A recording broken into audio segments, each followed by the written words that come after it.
Welcome to another new blog. আজকে যাচ্ছি আমরা বিয়ে বাড়ি, আর এই বিয়ে বাড়ির গেট রেডি উইথ মি আমি কিন্তু শেয়ার করেছি উইথ পায়েল, মানে পায়েলের সাথে। তো আমরা ননদ বৌদি মিলে একটা get ready with me share করেছি, সেটা খুব তাড়াতাড়ি আমার শর্টে আসবে। আর আজকে আমরা বিয়ে বাড়ি যাচ্ছি সবাই মিলে, আমার হাজব্যান্ড, এই যে আমি, এখানে পায়েল আর বিহান, আর ওই যে ওইদিকে মা গেট লাগাচ্ছে। তো সবাই মিলে যাচ্ছি। তো চলো গিয়ে কি কি করছি কি না করছি সমস্তটা শেয়ার করবো। আশা করি তোমাদের ব্লগটা দেখতে খুব খুব খুব ভালো লাগবে। আর এটা কিন্তু 2025-এর ফার্স্ট বিয়ে বাড়ির ইনভিটেশন আমাদের। তো মাঘ মাসের প্রথম বিয়েটা আমরা খুব এনজয় করব, সেটাই প্ল্যান করে যাচ্ছি। এখন দেখা যাক এই ঠান্ডায় কতদূর কি করতে পারি। তো পুরো ভিডিওটা স্কিপ না করে দেখো। Vihaan is too happy. You are happy Vihaan? তুমি ফাইন। বিয়েবাড়ি কিন্তু আমাদের বাড়ির একদমই কাছে ছিল। তো বিয়েবাড়িতে পৌঁছেই আমরা দেখতে পাই যে বর তখন কেবলই ঢুকলো। তো সেখানে বরেরও তখন বরকে বরণ করা চলছিল, মানে বরের স্বাগতম চলছিল। আর সেই সময় আমরাও ঢুকেছি। তো দাঁড়িয়ে দাঁড়িয়ে বর বরণ করা দেখালাম। তারপরে সবাই খুব নেচে টেচে বরকে ভেতরে ঢোকালো।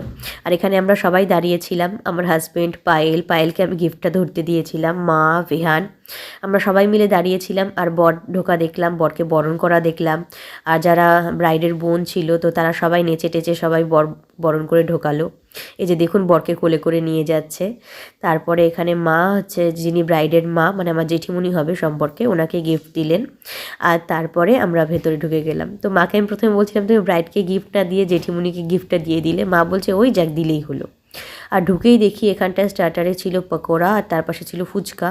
তো ফুচকাটা আর খাইনি, কারণ ঠান্ডা এমনিতেই লেগে গেছে প্রচণ্ড, তাই ফুচকা খেলে তখন শরীর টরীর খারাপ হতে পারে। পকোড়াটাই খেয়েছি। আর এখানে সবাই দেখুন বরকে নিয়ে নাচানাচি শুরু করে দিয়েছে। আর এখানে বরকে নিয়ে নাচানাচি করছিল সবাই, সেগুলো দেখলাম। তারপরে চলে গেছিলাম ব্রাইডের কাছে। এখানে ব্রাইডের পাশে বসে একটু গল্প করছিলাম। আর ব্রাইড যেহেতু আমার সম্পর্কে দিদি হবে, তারপরে ব্রাইডের মেকআপ আর্টিস্ট ছিল, তার সাথেও একটু কথা বললাম। তারপর কিছুক্ষণ বসে আমরা সেখান থেকে চলে এসেছিলাম ডাইরেক্ট খাবার ওখানে। আর খাবার ওখানে এসে জেঠুর সাথে দেখা হয়ে গেল। এই জেঠু মানে কি বলবো, আমার হাজব্যান্ডেরও জেঠু হবে, আবার আমারও সম্পর্কে জেঠু হবে। বলতে গেলে আমাদের যে আজকে বিয়ে হয়েছে তার কিন্তু প্রধান কারণ এই জেঠু। কারণ এই জেঠুই আমাদেরকে মানে কি বলবো, আমরা দুজনকে পছন্দ করতাম ঠিকই, কিন্তু কনফার্মেশনটা আমার মাকে দিয়েছিল যে ছেলে ভালো, হ্যাঁ তুমি বিশ্বাস করে দিতে পারো। তো সেই সব কিছু এই জেঠুর কাছেই হয়েছে। তো ওই জন্য জেঠুকে আমরা মানে কি বলবো, দুজনেই ভীষণই মানি। আর তারপরে এখানটায় খেতে বসে গেছি। আর এখানে পায়েল বসেছিল আরেক জেঠুর পাশে। আর এখানে এক টেবিলে আমি, আমার হাজব্যান্ড, ফিহান, আমার মা, আমরা সবাই মিলে একসাথে খেতে বসেছিলাম। আর খাবারটাও শেয়ার করছি আপনাদের সাথে। করলাম প্রথমে পাতে দিয়েছিল লেবু, স্যালাড, তারপরে দিয়েছিল নান আর একটা পনিরের তরকারি। নান আর পনির খেতে আমার কি ভালো লাগে আপনাদেরকে বলে বোঝাতে পারবো না। এটা পেয়ে তো আমি ভীষণ খুশি। তারপরে একটা গরম গরম বেগুনি দিয়েছিল, সাদা ভাত, তার সঙ্গে ভেজ ডাল ভাতে মেখে সঙ্গে বেগুনি নিয়ে যেই না খেতে যাব, ঠিক সেই সময় দেখি একটা ছ্যাঁচড়ার তরকারি এসে হাজির। কোনটা ছেড়ে কোনটা খাবো বুঝতে পারছি না। আর তার সঙ্গে দিয়েছিল আবার ইলিশ মাছ। তারপরে দিয়েছিল পোলাও, সঙ্গে কষা মাংস, আর তারপরে প্লাস্টিক চাটনিটা আমি কিন্তু খাইনি। তারপরে দিয়েছিল গরম গরম ছানার পায়েস, গুড়ের রসগোল্লা, আর আমি কিন্তু এটা খেতে ভীষণ ভালোবাসি। আর শেষ পাতে সন্দেশ। খাবার দাবার সেরে তারপরে আমরা নিয়েছিলাম মিষ্টি পান। আর মিষ্টি পান নিয়ে আপনাদের সঙ্গে দেখা হচ্ছে একেবারে 2 দিন পর, মানে মাঝখানে 2 দিন কোনো ভ্লগই করিনি, 2 দিন পর দেখা হচ্ছে। বাড়িতে আজকে আমাদের বানানো হয়েছে মাটন বিরিয়ানি। হ্যাঁ ঢালো, গন্ধ তো খুব সুন্দর বেরোলো। বাবা আজকে বিরিয়ানি বাড়িতে দিদু বানালো, দেখো। ও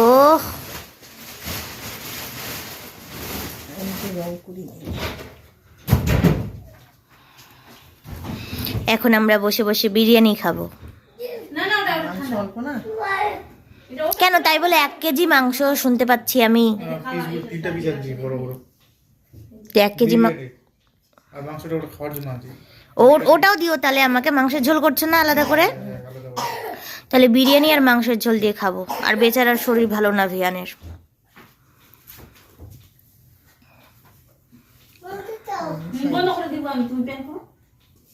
কোথায় গেছিলিস পাইল? শশা খাবে? শশা? না না আসছে না, শশা খাবে না? দাও একটু বিরিয়ানি ভাত দাও। প্রথম হিসাবে বিরিয়ানিটা ভালোই হয়েছে।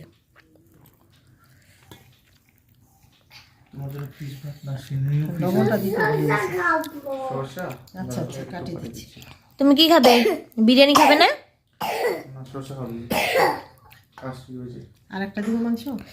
মাংস পরে আমাকে এমনি মাংসের ঝোল দাও, আলাদা করে বলে মাংসের ঝোল করা হয়েছে, হ্যাঁ করছি। ওটা দাও। ওটা দিব। আলু দাও, বিরিয়ানি আলু, ও দিচ্ছ তো, হ্যাঁ ঠিক আছে, আর একটা দিব। হ্যাঁ দাও। পিসগুলো ঠিক আনছি না? ঠিক আছে, দারুণ হয়েছে, একেবারে ঝরঝরা সুন্দর হয়েছে। ঠিক আছে রাখো, আর দিতে হবে না। আচ্ছা গরম গরম মাটনের ঝোল ওগুলো বের করে নিয়ে গেলে সঙ্গে মাটন বিরিয়ানি, পুরো আজকে লাঞ্চটা জমে গেল। আর লাঞ্চ করছি আমি কটায়? সন্ধে 6:05 বাজে এখন। মাঝখানে কিন্তু 3-4 দিনের মধ্যে অনেক কিছু ঘটে গেছে, মানে এই 3-4 দিনে আমি অসুস্থ হয়ে গেছিলাম, আর সেই অসুস্থ হয়ে যাওয়ার পরে আমার রিপোর্টে কী এসছে সেগুলোরও একটা ভিডিও আমি আপলোড করেছি, সেটা চাইলে আপনারা আমার চ্যানেলে গিয়ে দেখে নিতে পারেন। তো সেই অসুস্থ হওয়ার পর কিছু ওষুধ চলছিল আমার, অসুস্থ চলার পর মানে একটু শরীরটা ভালো হয়েছে, আর সেই সময় ছিল আমার হাজব্যান্ডের বার্থডে, তো বার্থডে তো সেলিব্রেট করতেই হবে। তো তাই সেই শরীর নিয়েই কোনো রকমে ছোট্ট করে বাড়িতে নিজে হাতে কেক বানিয়ে বার্থডে সেলিব্রেট করেছি। সেই ব্লগটা নিয়ে আপনাদের সাথে দেখা হবে নেক্সট পার্টে, মানে পরের দিনের যে ব্লগটা শেয়ার করব সেখানে বার্থডে ব্লগ দেখতে পাবেন।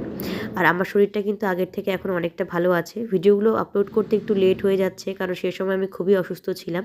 আর যারা জানেন না ডিটেলসে তারা কিন্তু পুরোনো দিনের ব্লগটা দেখে নিতে পারেন, মানে 2 দিন আগেকার ব্লগ প্রায়, দেখলে বুঝতে পারবেন যে আমার কি হয়েছিল। আজকে এখানেই রাখছি, বাই।